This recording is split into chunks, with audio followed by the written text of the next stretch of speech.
எல்லோருக்கும் வணக்கம். அத்தை பொண்ணுங்க நம்ம மேலே பூவை தூக்கி வீசி விளையாடுற மாதிரி ஒரே சந்தோஷமாக நிஃப்டி யாரோ 2 days மூவிங் ஆவரேஜுக்கு மேலே தூக்கி வீசிட்டாங்க. இதனால் தற்போதைக்கு மார்க்கெட்டில் ஒரு மகிழ்ச்சி என்பது இருக்குது. இதுக்கு முன்னாடியெல்லாம் 2-3 முறை மார்க்கெட் முயற்சி செஞ்சுருக்கு 2 days மூவிங் ஆவரேஜுக்கு மேலே போகிறதுக்கு.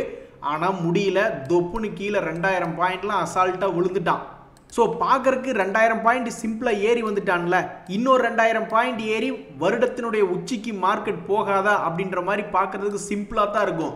ஆனால் அந்த 2000 பாயிண்ட் ஏறக்கு அவனுக்கு என்னென்ன வேலை பண்ணுவானுங்க அப்படின்றது நம்மளுக்கு தான் தெரியும். இந்த சமயத்தில் ஒவ்வொருத்தருமே அவங்களுடைய ட்ரேடிங் அக்கௌண்ட்டை ப்ரொடெக்ட் பண்ணி வச்சுக்கிறதா ரொம்ப நல்லது.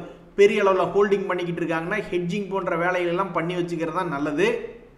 ஏன்னா ஸ்டாக் மார்க்கெட்டில் எப்போவுமே மார்க்கெட் ரிஸ்க் அப்படின்றது இருக்குது. நண்பர்களே, இந்த பேங்க் நிஃப்டி பார்த்தீங்கன்னு வச்சிங்களேன், அடாடா இந்த நிஃப்டி பின்னாடி சுற்றினதுக்கு கம்முன்னு பேங்க் நிஃப்டி பின்னாடி சுற்றி இருக்கலாமேன்னு தோணும்.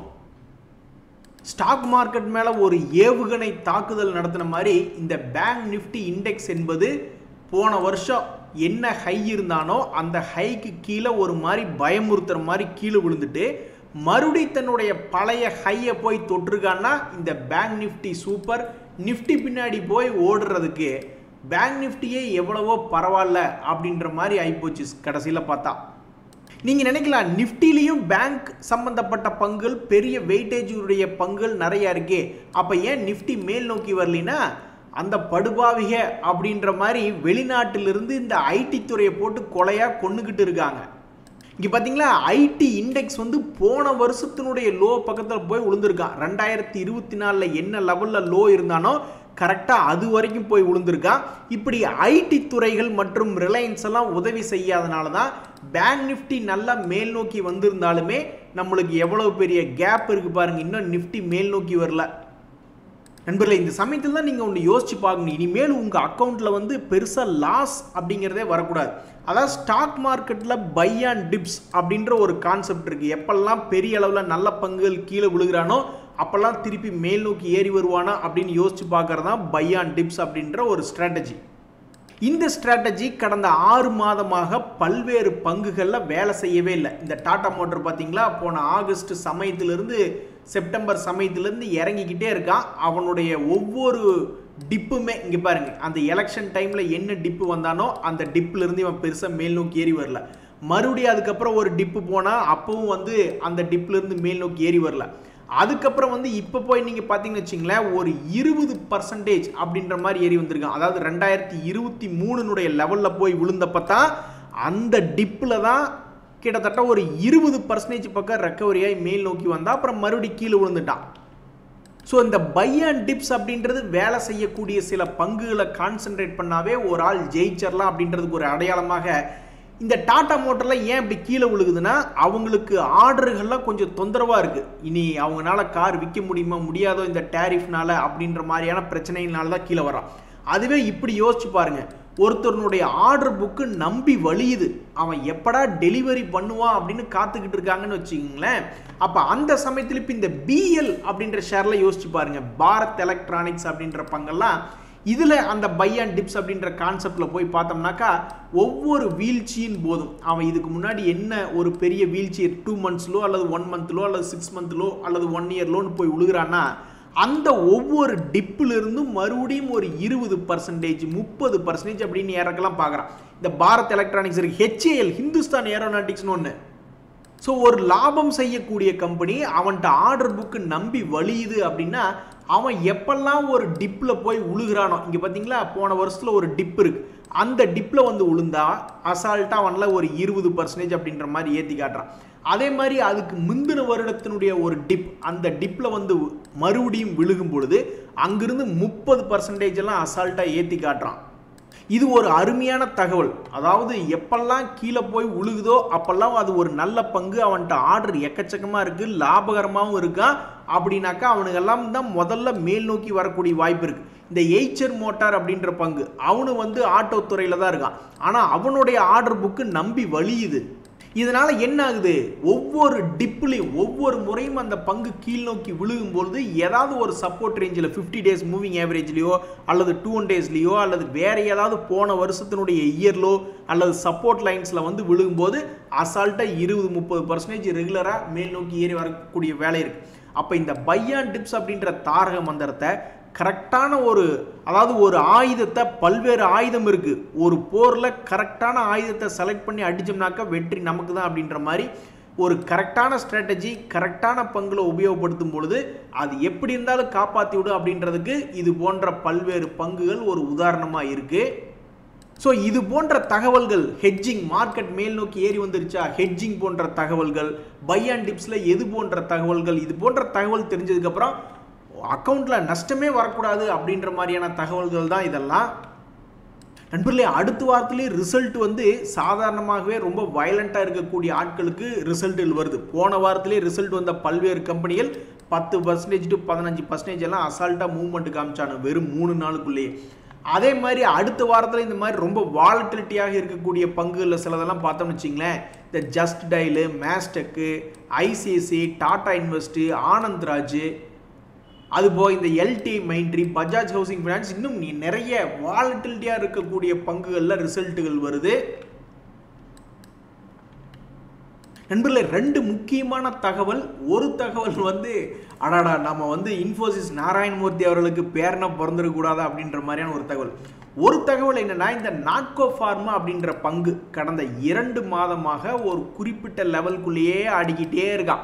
இதே மாதிரி தான் இண்டஸ்இண்ட் பேங்க்னு ஒரு பங்கு பெரிய அளவில் வீழ்ச்சி அடைஞ்சு 2 மாதமாக ஒரே கட்டத்துக்குள்ளே ஆடிக்கிட்டு இருந்தால் ஏதாவது தகவல் வரணும் வெயிட் பண்ணுறது போல்.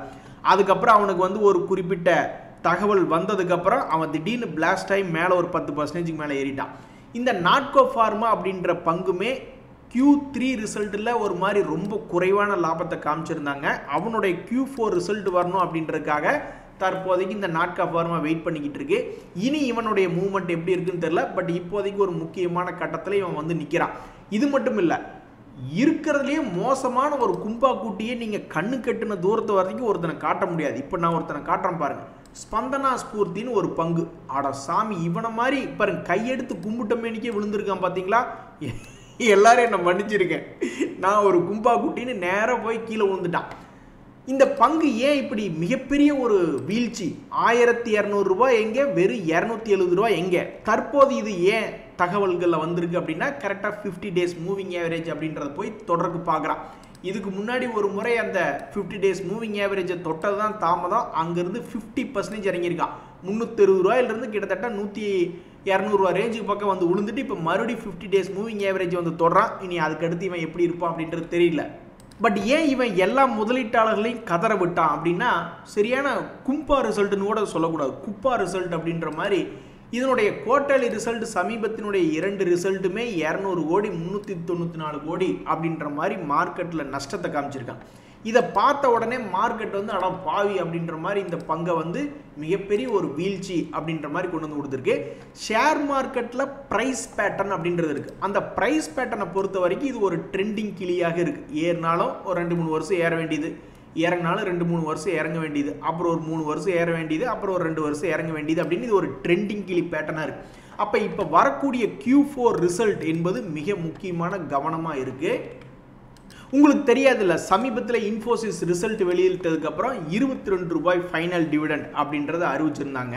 இந்த சமயத்தில் திரு நாராயணமூர்த்தி அவர்களுடைய பேர குழந்தைக்கு இவருக்கு கொஞ்சம் ஷேர்ஸ் கிஃப்ட் பண்ணியிருந்தார் சமீபத்தில். அது மொத்த பர்சன்டேஜ் எவ்வளோ வருது அப்படின்னு பார்த்தீங்கன்னா 0.04% தான் வருது. ஒரு உதாரணத்துக்கு 100 ஷேர் இன்ஃபோசிஸ் இருக்குன்னு வச்சுங்க மார்க்கெட்டில் மொத்தமாக, அதில் 0.04 அப்படின்றது வந்து அவ்வளவுதான் பர்சன்டேஜ். ஸோ அப்போ அந்த ஒரு ஷேர்னு கூட ரவுண்டப்பாக இல்லைன்னு வச்சுக்கிங்களேன். ஸோ அவ்வளோண்டு ஷேர் தான் அவங்க வச்சுருக்காங்க. அதுக்கே அந்த குழந்தைக்கு 3 கோடியே 30 லட்ச ரூபா கிடைக்கிது. நம்ம எல்லாத்துக்குமே இதே மாதிரி தான் ஒரு ஆசையாக இருக்கும். நம்ம வயசாகி தாத்தானதுக்கப்புறம் நம்ம பேர குழந்தைகளுக்கு இந்த மாதிரி பெருசாக பணம் கிடைக்கிற மாதிரி ஏற்பாடு பண்ணணும் அப்படின்ட்டு. இல்லை, நான் என்னங்கிறேன்னா, நீங்கள் ஒரு தலைமுறை தாண்டி பேர குழந்தைகளுக்கு நீங்கள் சொத்து சேர்த்து வைக்க போகிறீங்க. நடுவில் நாங்கள் நிற்கிறோமே பாவமாக ஒரு ஜென்மம். அதாவது அதாவது தந்தைகள் என்ன பண்ணுறாங்கன்னா, தாத்தாக்கள் என்ன பண்ணுறாங்கன்னா, நேராக பேரனுக்கு தான் அப்படின்ட்டு போகிறாங்க. ஏன் நாங்கள் நடுவில் நிற்கிறது உங்கள் கண்ணுக்கு தெரியலையா? பேரை என்ன வானத்தில் இருந்தா குதிச்சா, இல்லை பேத்தி என்ன வானத்திலிருந்து குதிச்சு வந்ததா? இடையில இங்கே இருக்கிற ஜென்மங்கள்லாம் உங்கள் கண்ணுக்கு தெரியல அப்படின்ற மாதிரி தான் தற்போதைய நிலைமையில நம்ம பெரும்பாலும் ஃபீல் பண்ணிக்கிட்டு இருக்கோம். பட் எது எப்படியோ காய்ச்சலும் தலைவலியும் அவனுக்கு வந்தால் தான் தெரியும் அப்படின்ற மாதிரி நம்மளும் வந்து இடையில இருக்கக்கூடிய ஒரு தலைமுறையை பார்க்காம அடுத்து வரக்கூடியதை தான் நம்மளும் பார்ப்போம் அப்படின்ற மாதிரி தான் காலங்காலமாக தொடர்ந்து நடந்து வந்துக்கிட்டு இருக்கு. நண்பர்களே, நாட்டு நிலைமை சரியில்லை. இதனால் தங்கத்துக்கு தொடர்ந்து டிமாண்ட் இருந்துகிட்டே இருக்குது. டிமாண்ட் வந்து நம்மளை மாதிரி ரீட்டைல் பீப்புள்கிட்ட டிமாண்ட் இருந்தால் அது ஒன்றும் பெருசாக ஏறி இறங்காது. நம்ம என்ன அக்ஷய திருதிக்கு போய் வாங்க போகிறோம், இல்லைன்னா கல்யாணத்துக்கு வாங்க போகிறோம். ஆனால் நாட்டு நிலைமை சரியில்லைன்னு பல பேங்குகள், பல கவர்மெண்ட் அதிகாரங்களே வந்து என்ன பண்ணுறாங்கன்னா, கோல்டை வாங்கி குவிச்சு சேஃப்டியாக இருந்துக்க பார்க்குறாங்க. அந்த வகையில் கோல்டுனுடைய டிமாண்டு குறையாதனால தொடர்ந்து இன்னும் கோல்டு உச்சத்திலே தான் இருக்குது. என்றைக்கு இவன் இறங்குறான் அப்படின்றது தெரில. அது மட்டும் இல்லாமல் உலக பொருளாதாரம் நல்லா இருந்ததுனா தான் கோல்டு கொஞ்சம் சுணக்கமாக இருக்கும். கோல்டில் வாங்கி வைக்கிறதுக்கு பொருளாதாரத்தில் பணத்தை போட்டு பெருசாக சம்பாரிச்சிடலாமே நினைப்பாங்க. இப்போதைக்கு அதுக்கு வழி இல்லை அப்படின்ற மாதிரி அமெரிக்காவினுடைய ஃபெட்டினுடைய சேர்மேனுக்கு இன்னும் 2026 வரைக்கும் பதவிக்காலம் இருக்குது. அப்படின்னா அவர் என்ன சொல்கிறாருன்னா, இந்த போன வருஷமாவது கொஞ்சோண்டு குறைச்சிக்கிட்டு இருந்தார் வட்டி விகிதங்களை. இந்த வருஷம் குறைக்கலான்னு பார்க்கலான்னு நினைக்கிற நேரத்தில் தான் இந்த ட்ரம்ப் அவர்கள் வெறிகுண்டு ஆடிக்கிட்டு இருக்காரு. அதனால் இனி எங்களுக்கு வேலை இல்லை, எதாக இருந்தாலும் வெயிட் அண்ட் வாட்ச் அப்படின்ற மோடில் தான் இந்த பவல் அவர்கள் இருக்கிறாங்க. அதனால் கோல்டுக்கு இன்னும் ஒரு வருஷத்துக்கு வந்து எந்த விதமான தொந்தரவு இருக்கிற மாதிரி தெரியல. இப்போ பொதுமக்கள் அவங்களுக்குள்ள யூபிஐ நிறைய பணத்தை மாற்றி மாற்றி அனுப்பிச்சுக்கிறாங்க. இதுவே கடைக்கு போய் அனுப்பும்போது அது ஒரு வணிகம் மாதிரி ஆயிடுது. இந்த யூபிஐ எப்போ தான் ஃப்ரீயாக பண்ணிக்கிட்டு இருக்கக்கூடிய இந்த யூபிஐ எப்போ தான் முடியும்? பொதுமக்கள் போய் வணிகத்துறையில் ஏதாவது கடைக்காரங்களுக்கு கிரெடிட் கார்டு மூலியமாக பேமெண்ட் பண்ணும்போது ஏதாவது கொஞ்சம் சார்ஜ் வருது, அப்படி இப்படின்லாம் சார்ஜ். ஆனால் நான்லாம் வந்து அந்த மாதிரி கிரெடிட் கார்டில் யாராவது காசு கேட்டாங்கன்னா நான் அந்த கடைக்கே போக மாட்டேன். நான் நிறைய கடைக்கு போயிருக்கேன். கிரெடிட் கார்டில் பேமெண்ட் பண்ணுற மாதிரி இருந்தால் 2.5% கொடு அப்படி இப்படிம்பாங்க. அந்த மாதிரி கடைக்கு வாங்கின பொருளை வச்சுட்டு நான் வெளியே வந்துடுவேன். ஸோ அப்போ கடைக்காரங்களுக்கு கார்டு மூலியமாக பேமெண்ட் பண்ணும்போது ஒரு சார்ஜ் இருக்குது. ஆனால் இந்த மாதிரி யூபிஐ மூலியமாக மட்டும் எதுக்கு ஃப்ரீயாக போகணும் அப்படின்ற மாதிரி ஒரு டாக் போயிட்டு இருக்கிறதாக செய்தித்தாள்களில் இந்த மாதிரி தகவல்கள் வந்துக்கிட்டு இருக்குது. 2000 ரூபாய்க்கு மேலே நம்ம வந்து ஒரு கடைக்காரங்களுக்கு பேமெண்ட் பண்ணுற மாதிரி இருந்தால் அப்போ அதுக்கு ஒரு 5% ஜிஎஸ்டி போட்டாக்கா கிட்டத்தட்ட எவ்வளோ வருதுங்க? 100 ரூபா வருது. 100 ரூபா இருந்ததுன்னா நான் 3 நாளைக்கு மளிகை ஜாமானை வாங்கி விற்றுக்குவேன். இந்த 2000 ரூபா பில்லு எப்படி வருது? சர்வசாதாரணமாக ஹோட்டலுக்கு போனால் 2000 ரூபாயில் ஒரு பணம் வாங்க, ஒரு 5 பேர் 10 பேர் போய் சாப்பிட்றோம், 2000 ரூபா பில் வருது. அது கூட அவனே ஏதோ ஜிஎஸ்டி அது இதுன்னு போட்டு அவனே ஒரு 2200 2300 அது இடத்துக்கு போகுது. ஒரு மாதிரி ஒரு 2300 ரூபா போடுறாங்கன்னு வச்சுங்க. நம்ம சாப்பிட்றது 2000 ரூபான்னு வச்சுங்க. ஏதோ ஒரு செலவு பண்ணுற 2300 ரூபா அல்லது 2200 ரூபா பக்கத்தில் சார்ஜ் வருதுன்னு வச்சுங்க. அது மேலே மறுபடியும் இன்னொரு 5% நான் இதுக்கு காசு கொடுக்க போகிறேன். அவனுக்கு என் பேங்க்கில் காசு இருக்குது, அதை ஏடிஎம்மில் போய் எடுத்தால் அதுக்கும் ஒரு குறிப்பிட்ட டைமுக்கு மேலே எடுத்தால் சார்ஜின்றானுங்க, செக்கை கொடுத்தாலும் சார்ஜின்றானுங்க, என்ன பண்ணாலும் சார்ஜின்றானுங்க. சாரி, நம்ம இந்த யூபிஐ மூலிமா பேமெண்ட் பண்ண போகலான்னு பார்த்தோம்னாக்கா அதுக்கு இனிமேல் எதிர்காலத்தில் 5% சார்ஜ் வந்துன்னு வச்சுங்க. அவ்வளோதான், எல்லாம் ஒரு மாதிரி வெகுண்டு எழுந்துருவாங்க. ஸோ எது எப்படியோ இப்போதைக்கு நம்ம எவ்வளவு நாளைக்கு இந்த யூபிஐ ஃப்ரீயாக ஊட்டிக்கிட்டு இருக்கிறோமோ அந்த அளவுக்கு நம்மளுக்கு நல்லதுன்ட்டு போக வேண்டியதான். இப்படி தான் ஒரு காலத்தில் ரிலையன்ஸ் ஜியோ வந்து நிறைய பேர்த்துக்கு ஃப்ரீயாக சிம் கார்டை கொடுத்துக்கிட்டே என்னமோ பண்ணிக்கிட்டு இருந்தாங்க. அவங்க திடீர்னு சார்ஜுக்கு மாற்றினாங்க. அவ்வளோ நாள் நம்ம ஃப்ரீயாக யூஸ் பண்ணிக்கிட்டு இருந்தோம், அது வரைக்கும் ஜாலின்ட்டு போக வேண்டியதுதான். இந்த சமயத்தில் வந்து இன்னொரு மிக முக்கியமான தகவல் ஒன்று இருக்குது நண்பர்களே. இன்ஃபோசிஸில் சமீபத்தில் நிறைய பேர்த்த வேலையை விட்டு தூக்குனாங்க அப்படின்னு நம்ம பத்திரிகையில் படிச்சுக்கிட்டே வரோம். ஆனால் அவங்க எல்லாமே யார்? மோஸ்ட்லி ஃப்ரெஷர்ஸு அல்லது என்ட்ரி லெவல் ஜாபில் இருக்கக்கூடிய ஆட்களாக தான் பார்த்துக்கிட்டு இருக்காங்க. ஸோ இந்த தகவல் ஒரு வகையில் மனசுக்கு எக்ஸ்பீரியன்ஸாக இருக்கிறவங்களுக்கு கொஞ்சம் மன நிம்மதி அப்படின்றது கொடுக்குது. நண்பர்களே, இந்த பாரத் ஃபோர்ஜ் போன்ற பல்வேறு கம்பெனிகள் ரொம்ப வேல்யூவேஷன் அதிகமாக இருக்கா அப்படின்னு சொல்லி தான் இவனையெல்லாம் போட்டு அடி வெளுத்து விட்டுருக்காங்க. இதெல்லாம் பாருங்கள், 1800 ரூபா ரேஞ்சிலிருந்து 1000 ரூபா பக்கம் வந்து விழுந்துருக்கு. ஸோ ப்ரைஸ் வைஸ் பார்க்கும்போது ஆல்மோஸ்ட் 50% கீழே இறங்கியிருக்கு. இதெல்லாம் ஏன் கீழே இறங்குச்சுன்னா வேல்யூவேஷன் அதிகமாக இருக்குது அப்படின்றதுனால சொல்லியிருந்தாங்க. அதாவது இண்டஸ்ட்ரி பியை விட ஸ்டாக் பி என்பது அதிகமாக இருந்திருக்கு அப்படின்ற ஒரு காரணத்தினால இவ்வளவு தூரம் இறக்கி விட்டுருக்காங்க. சரி, இப்போ ஏதாவது மாற்றம் வந்திருக்கா அப்படின்னு போய் பார்த்தோம்னா இப்போ இண்டஸ்ட்ரி பி இன்னும் 27 இருக்குது. அதை விட 2 மடங்கு அதிகமாக ஸ்டாக் பி என்பது 53 இப்போதைக்கு போய்கிட்டு இருக்கு. அதே மாதிரி இன்னொரு பங்கு சாஃப்ட்வேர் சம்பந்தப்பட்ட பங்கு என்னென்ன நேராக கையெடுத்து கும்பிடாமல் ஒரு மாதிரி சாஞ்ச மேனிக்கு கையெடுத்து கும்பிட்டுக்கிட்டு இருக்கீங்க அப்படின்ற மாதிரி மிகப்பெரிய அளவில் ஒரு மாதிரி இறங்கியிருக்கான் இந்த பங்கு. சமீபத்தில் 800 ரூபா வரைக்கும் போனவன் இவனுக்கு கையெடுத்து கும்பிட்டு சாஞ்ச மேனிக்கு இறங்கிட்டான். இந்த பங்கு தற்போது 2023களில் என்ன லெவல் இருந்தானோ அந்த லெவலில் வந்து விழுந்திருக்கான். ஸோ இது போன்ற கம்பெனிகளினுடைய Q4 ரிசல்ட் அடுத்தது எப்படி வருது அப்படின்னு இந்த உலகம் ரொம்ப உன்னிப்பாக பார்த்துக்கிட்டு இருக்கு. ஏதாவது மாற்றத்தை கொண்டு வருமா, இல்லை இவனை என்ன பண்ண போகிறானுங்க, அதனால் இந்த Q4 ரிசல்ட்டை ரொம்ப உன்னிப்பாக பார்த்துக்கிட்டு இருக்காங்க. இந்த அமெரிக்காவினுடைய பிரச்சனைனால இன்னுமே பல்வேறு ஐடி கம்பெனிகள் வாழ்வா சாவா அப்படின்ற நிலைமையில் விழுந்து கிடக்கிறாங்க நண்பர்களே. ஏற்கனவே பெரிய அளவில் விழுந்து கிடந்துட்டானுங்க. இதுக்கப்புறம் ஏதாவது வாழ்வா இல்லை இன்னும் மறுபடியும் சாவா அப்படின்றது தெரியாமல் ஆடிக்கிட்டு இருக்குங்க. அந்த வகையில் இந்த கோஃபோர்ஜ் அப்படின்ற பங்கு 10,000 ரூபா இருந்தான். அதுக்கப்புறம் பார்த்தா இப்போ 6,000 ரூபா வந்து விழுந்துட்டு என்ன பண்ணுறதுன்னு தெரியாமல் அப்படியே ஆடிக்கிட்டு இருக்கான். அதே மாதிரி சியன்ட் அப்படின்ற கம்பெனி அவனுமே வந்து பார்த்தீங்கன்னாக்கா 2,400 ரூபா இருந்தவன் தான், இப்போல்லாம் வெறும் 1,100 ரூபா. அவனுக்குன்னு இன்னும் சப்போர்ட்டே இல்லை. இதுக்கு முன்னாடியெல்லாம் வந்து ஏறுவதில் தான் இருந்தான். இவனுக்கு ஒரு சப்போர்ட் அப்படின்றது வந்து கிட்டத்தட்ட 600 ரூபா ரேஞ்சில் ஒரு சப்போர்ட் இருக்குது. இவனுடைய ஒரு ரெசிஸ்டன்ஸ் என்பது கரெக்டாக 1,200 ரூபா ரேஞ்ச் தான். ஸோ அந்த ரெசிஸ்டன்ஸை வச்சுக்கிட்டு ஒரு மாதிரி ஆடிக்கிட்டு இருக்காங்க.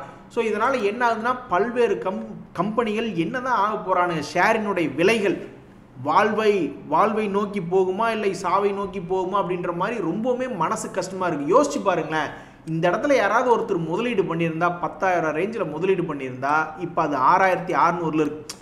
ஸோ அப்போ அவரெல்லாம் என்ன யோசிச்சுட்டு இருப்பார், இவனுக்கு என்ன பண்ணுவானுங்க, எதிர்காலத்தில் ஏறி வருவானுங்களா இல்லை இவனுக்கு என்ன தான் பண்ணுவானுங்க அப்படின்ற மாதிரி யோசிச்சுக்கிட்டு இருப்பாங்க பாவம்.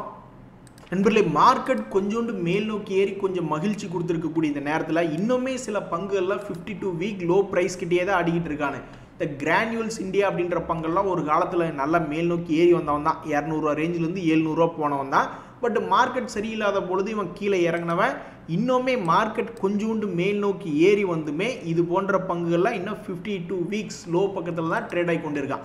அதே மாதிரி இந்த ஹிந்து ஜிங்க் அப்படின்ற பங்கு மிக வேகமாக ஏறினா அப்புறம் மறுபடி மிக வேகமாக கிராஷ் ஆகிட்டான். இனி அடுத்தது இவனுடைய Q4 ரிசல்ட் இவனை என்ன பண்ண போகுது, ஏதாவது பெரிய அளவில் மாற்றத்தை கொண்டு வருவானா இல்லை இவன் என்ன பண்ணுவான் அப்படின்ற மாதிரி இந்த ஹிந்து ஜிங்க்கினுடைய ப்ரைஸை பார்த்துக்கிட்டு இருக்காங்க. தற்போதைய நிலைமையில் அது 50 டேஸ் மூவிங் ஆவரேஜை ஒட்டி விளையாண்டுக்கிட்டு இருக்கான்.